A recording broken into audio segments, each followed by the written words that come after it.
Bien, estamos ya en la segunda parte de esta entrevista. Son las 7 de la mañana con 20 minutos y ahora con un tema un poco distinto.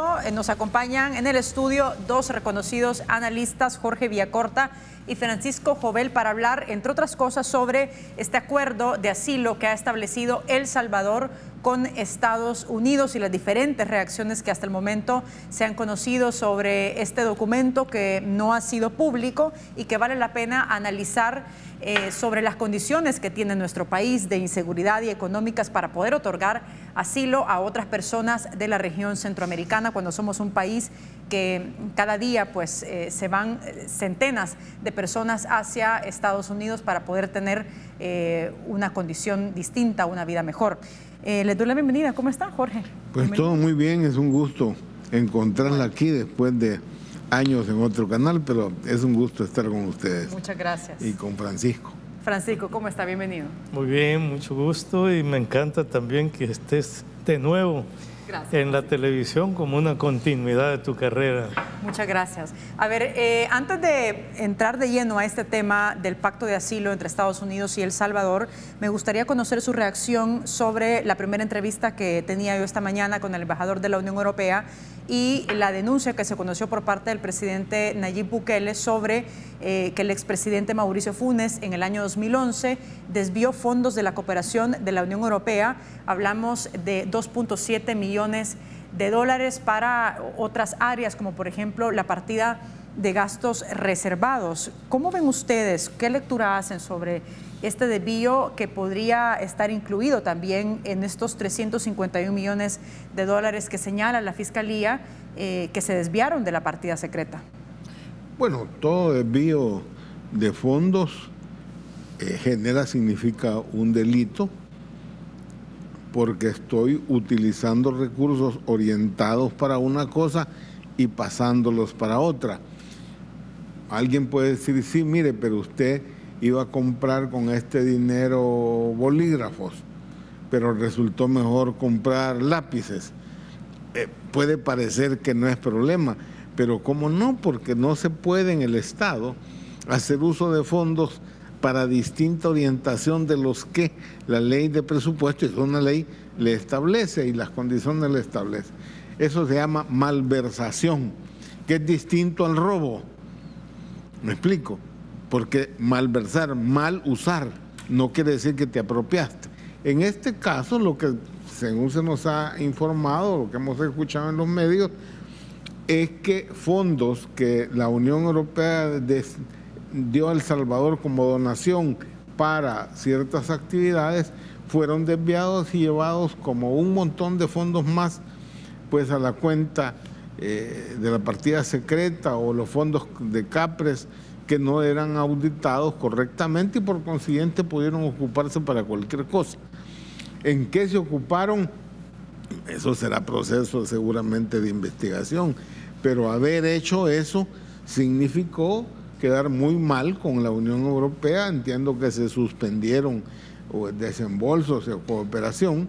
El embajador dijo que no se suspendieron, pero sí dijo que eso le generó a ellos ciertas dudas sobre la ayuda que la Unión Europea podría dar a El Salvador. Y con razón, todos los organismos internacionales y ayudas bilaterales de países tienen que ver con que se haga un uso correcto de los fondos que se dan, porque son donaciones, son fondos que no van a ser devueltos, por consiguiente es clave su uso para lo que ha sido orientado. Estás usando fondos posiblemente, en el caso de bilaterales, de impuestos que pagaron ciudadanos de ese país determinado, España, o si es España, o si es Estados Unidos. Y en el caso de la Unión Europea, igual, ¿no? Los fondos de la Unión Europea salen de la colaboración o de los aportes de impuestos de los ciudadanos de los 20 y tantos países que conforman la Unión Europea.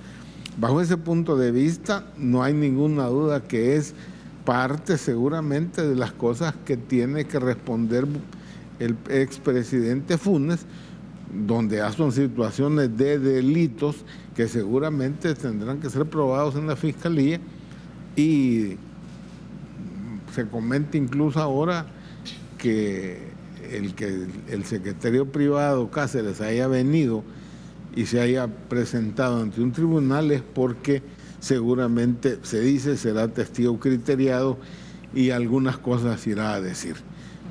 Habría que esperar. Habría que esperar, qué pero bueno, brinda. Creo que el embajador con toda razón ha señalado los problemas y que espera que esas cosas pues no se repitan. Francisco, ¿qué acciones se deberían de establecer que den garantías para evitar que ese tipo de mecanismos de desvío de fondos de cooperación internacional no sucedan? Porque decía el embajador de la Unión Europea hace unos minutos que han establecido con el nuevo gobierno un mecanismo de mayor transparencia para poder evitar esos desvíos. Yo considero que deben haber por lo menos 3 medidas. El primero de ellos es esto, la transparencia. La población debe saber claramente para qué van destinados los recursos que otros países nos donan o nos prestan, porque una cosa son los préstamos no reembolsables, otras cosas los préstamos comunes y corrientes, y otras también las donaciones. Debe saberse claramente para qué van, de tal manera de que también la población misma ayude a que se destine correctamente esos recursos. El otro asunto es la no malversación. Debe quedar bien claramente establecida en el acuerdo, el tratado, el convenio que se firme, porque una de las cosas que más daño ha hecho a la administración pública, que no es de los últimos años, es muchísimo más antigua, es justamente esa desviación de los fondos presupuestados para X o Y ministerios para pasarlos a otros ministerios o, como ha sido muy tradicional, a los fondos de uso más o menos discrecional o discrecional completamente de la Presidencia de la República. Y a los ciudadanos también, Francisco, porque sí, hay que recordar que hay programas que van específicamente a beneficiar sobre todo a aquellos sectores que viven en extrema pobreza.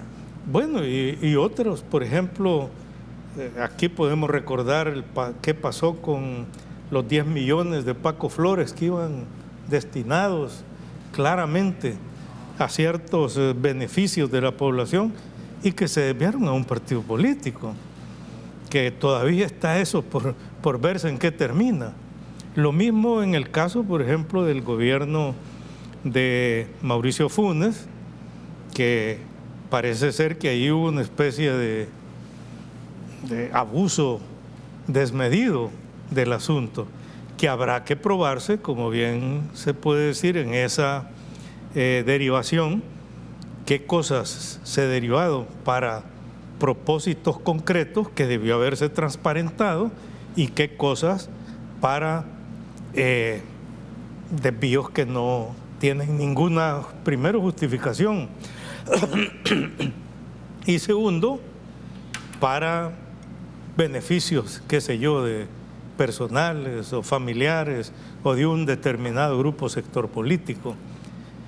Yo creo que otro aspecto que debe también tomarse en consideración en esto es que el mismo donante debe quedar claramente establecido cómo va a supervisar, digamos, o a... ¿Qué mecanismo de control? ¿Qué mecanismo de control va a tener? Porque él está poniendo en juego recursos de sus contribuyentes, ¿verdad? Bien, vamos a hacer una pausa, pero les recuerdo que estamos en las redes sociales para que participe también con sus preguntas y comentarios a nuestros invitados sobre los temas que abordamos esta mañana. Aparecen en pantalla, estamos en la cuenta de Twitter como República 33 TV, también a través de WhatsApp en el 7318-7627 y nos encuentra en la cuenta de Facebook como República TV 33. Regresamos.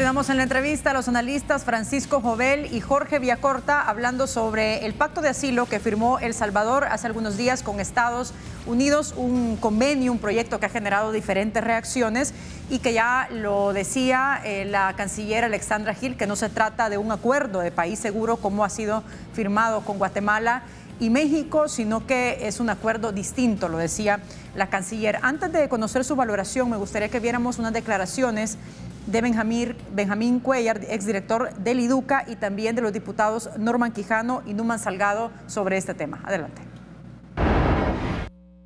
Es el tercer país seguro. Yo creo que Trump, ¿verdad?, ha cumplido la promesa de construir el muro. Solo que no lo hizo con ladrillos, ¿verdad?, ni con cemento.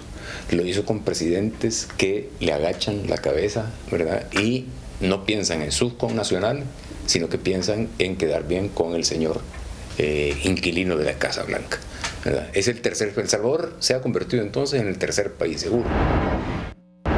No, en este momento no tenemos las condiciones económicas para poder recibir esta cantidad de personas, pero obviamente si hay un acuerdo en este sentido con Estados Unidos, pues también habrá el financiamiento para ello. Pero también debo de reconocer que tenemos prácticamente 3 millones de compatriotas viviendo en los Estados Unidos, que no sé qué beneficios se pueden lograr a cambio de lo que está firmándose con el gobierno salvadoreño. No sé si esto va a tener algún nivel de incidencia en el TPS, no sé si va a haber un trato de otra naturaleza para los migrantes o qué otro beneficio, porque algo estará dando Estados Unidos, me imagino, para nuestro país. Estas declaraciones destacaban 3 puntos que me parecen medulares, Jorge. Uno tiene que ver con lo que decía Benjamín Cuellar sobre se ha establecido un muro sin paredes, donde los presidentes de los países del Triángulo Norte de México han agachado su cabeza hacia Estados Unidos. Y también decía el diputado Numan Salgado, no estamos aptos para poder recibir esa cantidad de personas de acuerdo a las condiciones que tiene el país. Y el presidente de la Asamblea decía, habría que analizar cuál es el beneficio o la moneda de cambio sobre este acuerdo que se ha firmado con Estados Unidos. Su lectura sobre estos 3 puntos. Bueno, veamos. Primero, hay una política migratoria del presidente Trump de cerrar el acceso de migrantes hacia su territorio. En un primer momento, estas caravanas entraron en un desafío a esa política y estas caravanas llevaban decenas, centenas, que se convirtieron en miles, de migrantes que al llegar a la frontera pretendían solicitar asilo y resultó que eran tan grandes las cantidades, los refugios que armaron para tenerlos se volvieron insuficientes y en algún momento dejaron pasar a personas que estaban solicitando el asilo y llegaron al territorio de los Estados Unidos a esperar la resolución del asilo, que dura varios tiempos, hasta años, un par de 2, 3 años. Cuando pasó eso, obviamente la reacción fue mucho mayor porque, bueno, estaban pasando gente al otro lado y eso lo que hacía era entusiasmar todavía más a los migrantes para solicitar asilo, como ruta. Frente a eso, frente a la incapacidad por el volumen de mantener eso, cambió la política y entonces primero es con México, le doblan la mano a México para que retenga en su territorio a las personas que pretenden un asilo. Los Estados Unidos establecen que no se le va a dar ninguna posibilidad a nadie que venga de manera directa, o sea que tiene que pasar por uno de los 3 o 4 países considerados como una especie de refugio. En cada uno de los países se ha hecho una negociación distinta. Según los del país, en Guatemala, en el caso del Triángulo Norte, fue una cosa, México es claro como país seguro, Honduras hace otro también similar, y en el caso muy nuestro, que es lo que nos interesa en este momento, claro, no dice que somos tercer país seguro, no lo dice así, ni está planteado. El problema es que las características que no los conocemos en detalle, porque hasta ahora Solo el Faro dice que tiene una versión y ha hecho unos comentarios. Yo no he leído el detalle de la versión, pero lo que señalan ahí es, mire, esas condiciones planteadas, ese articulado que no está conocido públicamente hasta el momento, se parece, es similar al tema de las características del país seguro. Es decir, es un refugio donde las personas que pretenden tener un beneficio de asilo en Estados Unidos nos lo va a mandar. Y El Salvador se compromete a recibir a esas personas. Igual las que van de camino y solicitan, pues se van a tener que ubicar aquí también y se les va a dar. Eso implica ¿cuánto tiempo? No está establecido, según el acuerdo, no está establecido cuánto tiempo va a durar eso. Sí. Pero es obvio que va a durar años, porque se les tiene que dar protección a personas que están solicitando un asilo, y sabemos que Estados Unidos tiene en este momento cientos de miles de solicitudes de asilo. Por consiguiente, resolver eso lleva años. Entonces, estas personas no sabemos cuántas son. Ahí la canciller, entiendo, según la prensa, que son 150 o pueden ser eso. ¿Y de dónde sacamos esa cifra? No sabemos eso. No hay duda. La capacidad que tienen las instituciones también, Jorge, para atender a esas personas, no solamente de recursos, sino que también capacidad humana. No existe ninguna institucionalidad para eso. Hay asilos para ancianos.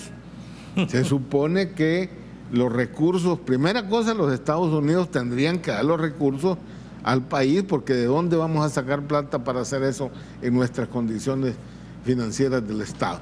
Segundo, bueno, ¿y cuál es el beneficio para los salvadoreños que están en Estados Unidos que nos interesan? Simplemente la canciller dice que sí, que eso se considera incorporado, pero en el documento no aparece ningún elemento ni ningún compromiso de los Estados Unidos respecto a eso. Por consiguiente, son puras suposiciones de que al estar prestando esta colaboración, entre comillas, vamos a tener unas mejores condiciones para el TPS.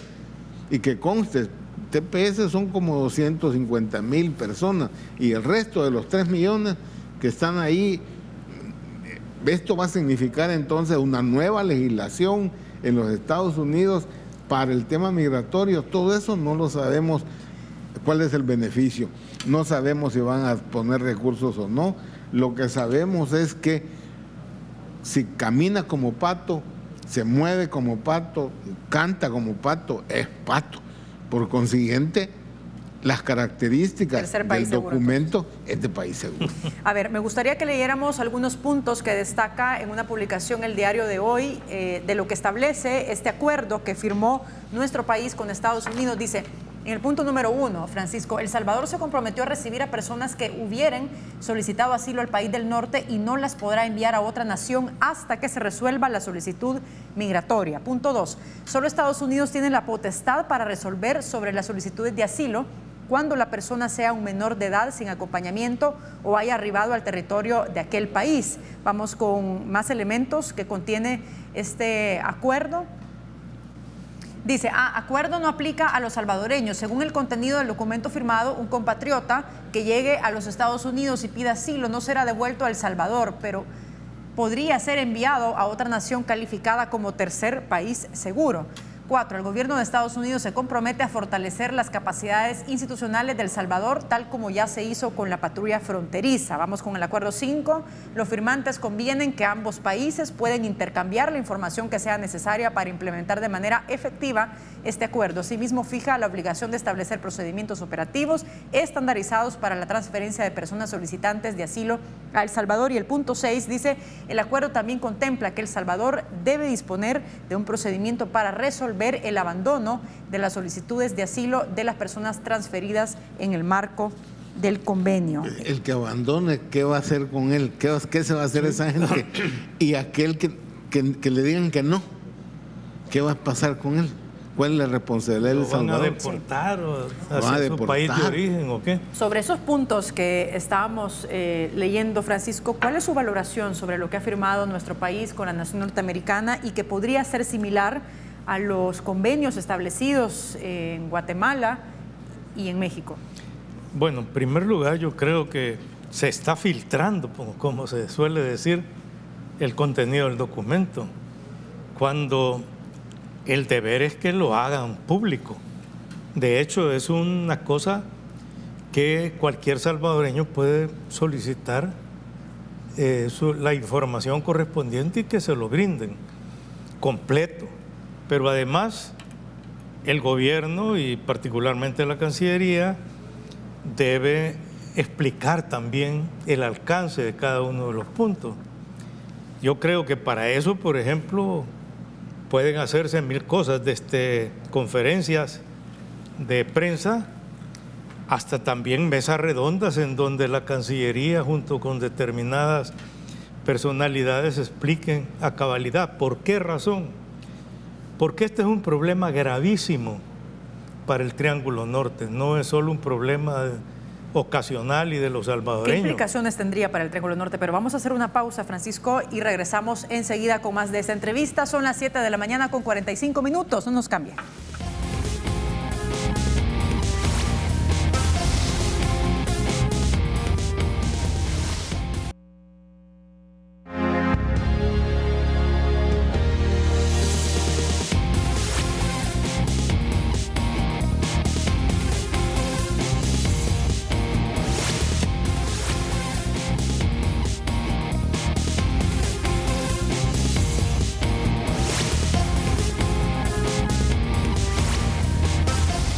De regreso, ya en la última parte de esta entrevista nos acompañan en el estudio 2 analistas, Francisco Jovel y también Jorge Villacorta, para hablar sobre este convenio que firmó recientemente el gobierno de El Salvador con Estados Unidos en tema de migración. Y es que El Salvador podría recibir con este convenio solicitudes de migrantes de refugio o de asilo que vayan hacia Estados Unidos. Ahora bien, Francisco, yo le preguntaba antes de ir a la pausa, ¿cuáles son las implicaciones que esto tendría para un país como el nuestro, con las condiciones de seguridad y económicas que tenemos? ¿Qué implica que nosotros le demos asilo a otros migrantes y que lo hagan también los países del Triángulo Norte cuando tienen unas condiciones similares? Aquí estamos hablando de necesidad de una mayor y mejor infraestructura, como lo decía Jorge, de mejores y mayores recursos y también asesoría legal que estas personas necesitarían para que se les resuelva su caso de asilo. Bueno, sí, el asunto es grave porque no se trata de 2 o 3 personas, se trata de cientos de centroamericanos del Triángulo Norte y además otros países que tienen que pasar por el Triángulo Norte y que solicitan la condición de asilados o de refugiados en Estados Unidos, buscando liberarse de una situación dramática que existe en estos países. Entonces, pensarlos como lugares en donde los Estados Unidos se va a desembarazar de esa gran cantidad de peticiones de asilo, cuando no tenemos las condiciones para atenderlos, ni las condiciones mínimas, y en donde no conocemos exactamente también lo que implica cada uno de los apartados de lo firmado por el gobierno de El Salvador a través de la Cancillería con Estados Unidos, es un grave problema, porque los salvadoreños estamos en el derecho de conocer cuáles son las consecuencias concretas de eso y cómo vamos a hacer con la colaboración de quienes el que esos tales lugares de refugio de estas personas no vayan a ser un lugar en donde se le violan sus derechos humanos más elementales. Además, hay que ver en qué medida lo firmado no contradice la Convención de Naciones Unidas sobre los Derechos de los Refugiados, que El Salvador, si no estoy equivocado, la ratificó en el 2003, creo. O el 2003, bueno, pero está ratificada. Allí incluso se plantea que quienes suscriban eso no pueden expulsar a los que pidan refugio. Estados Unidos no ha ratificado esa convención, como muchas otras que no, de Naciones Unidas, que no se compromete a ratificar, incluso las de medio ambiente, ¿verdad? No obstante la tragedia que se tiene en el continente con la Amazonía. Pero los Estados Unidos, de hecho, es una forma, si se quiere, encubierta de expulsar a estas personas. Porque todas estas personas van a estar en espera de lo que resuelve Estados Unidos. No sabemos por cuánto tiempo en específico. Por cuánto tiempo. Mientras tanto, El Salvador tiene que atender a estas personas. Y si hay una negativa, ¿qué tiene que hacer El Salvador? Expulsarlos. ¿Y la convención a dónde queda? ¿Y el derecho de no ser expulsado de quienes son migrantes? ¿A dónde queda? Todo eso hay que aclararlo. El gobierno tiene la obligación de aclararlo a todo el pueblo salvadoreño, porque este no es un problema menor, es también una de las consecuencias de la falta de desempleo, de las disparidades económicas que existen en nuestro país, del azote de la delincuencia en las comunidades más pobres del país incluso, que anda la gente desesperada, mucha gente anda considerando el asilo o la condición de refugiado como el último recurso que le queda ante la situación de temor, de peligro o de pobreza que vive. A ver, tengo poco tiempo, Jorge, pero hay quienes ven este acuerdo como una estrategia de Estados Unidos para frenar la migración y como que el país norteamericano está doblándoles la mano a los países de Centroamérica y México. ¿Tienen estos países algún margen de maniobra para no establecer acuerdos que serían en detrimento de los propios países y lejos de solucionar un problema como la migración se agrave? Pero es que depende el traje que se pone, porque si me pongo una camisa de fuerza yo mismo, obviamente tengo menos espacio. No hay ninguna duda que algunos tenemos mayores problemas porque al tener una población de 3 millones allá, es una población vulnerable frente a una política tan agresiva, anti-inmigrante de la actual administración Trump. Eso hace entonces que exista una motivación y una justificación para buscar cómo quedar bien con el señor Trump. Y en el quedar bien, pues te reduce tus espacios porque el señor te va a ir pidiendo cada vez más el que detengas la migración, porque el muro no solo lo está construyendo y lo va a construir, sino que el muro también lo quiere aquí. Pero a mí me hubiera interesado un muro que significara inversión de decenas de miles de millones de dólares para la reactivación de nuestra economía, para resolver los problemas sociales. Gastan los Estados Unidos miles de millones de dólares en armas, en guerras.